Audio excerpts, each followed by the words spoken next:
then that association might represent only that aspect of Indian diaspora. How to proceed? We organized that Indian Diaspora Day at Embassy of India, but that had certain limitation, and that was not the way we wanted to do it. Perhaps from 2020 onwards, that Pravasi Bharatiya Divas has to be celebrated under the auspices of such organization, such association, which could proudly claim that it doesn't represent only a certain section of Indian society. The Ajai will have to incorporate all the elements of all the representation of all communities of India. I am very fortunate to see that certain societies, certain sections of India are being represented in Ajai, but certainly a lot of societies are still left. That's why I had suggested Yogi ji and Ajay's entire team that we will not have to stop here. We will have to approach northeastern part of India. We will have to incorporate all the different parts of Indian representation so that we could proudly claim that it is a beautiful garden representing all the elements of Indian culture. Because Indian culture is so diverse, so unique in the whole world, that if any association has to claim that it is Indian association in true sense of term, then it will have to represent the entire India in terms of all the events, in terms of all elements of Indian culture. And I believe that Ajai will prove that. And that is why, with so much enthusiasm, with so much overwhelming response, Embassy of India has appreciated the foundation of this association.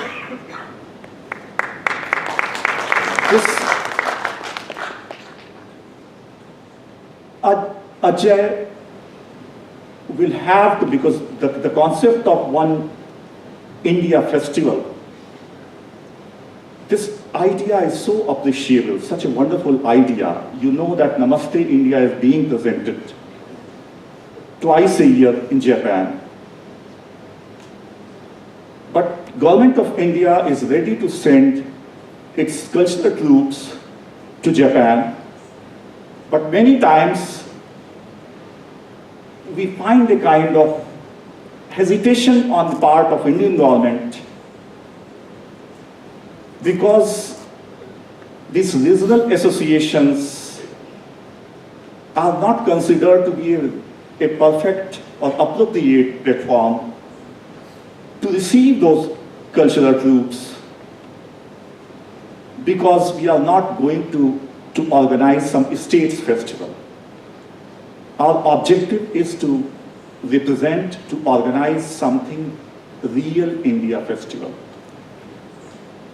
And I extend this offer on behalf of Embassy of India that if Ajai is ready to organize one India festival in the future, so Embassy of India will extend all its support, approaching the proper institutions, proper organizations like ICCR, Indian Council for Cultural Relations, or Ministry of Culture, requesting them to send their troops which would perform especially for this association, Ajai, and that would be a real foundation of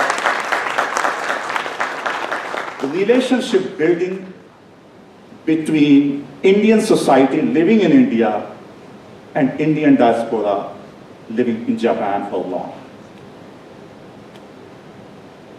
I really believe that this diversity of Ajai would keep on increasing, and in the future, perhaps after 3 years, I'll be gone back to my country, India. But the seed which is sown today, which is planted today, it would be fructified. It would take a shape of a very large plant, very large tree in the future.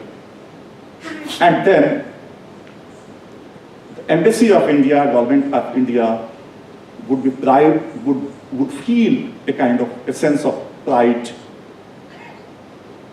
to claim that now we have a true Indian society, Indian association in Japan.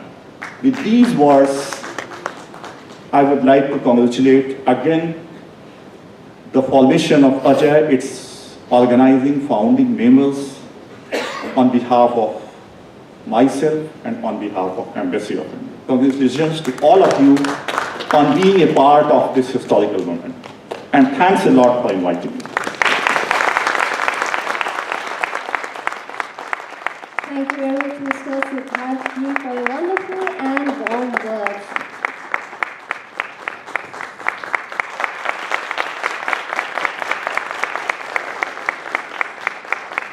Ladies and gentlemen, we have come to that time when we want to have some fun because it's a day of celebration. And as you know, we have the whole group with us today, and they will be performing shortly, and they will have to do a kind of setup. So please bear with us, and we'll be back soon.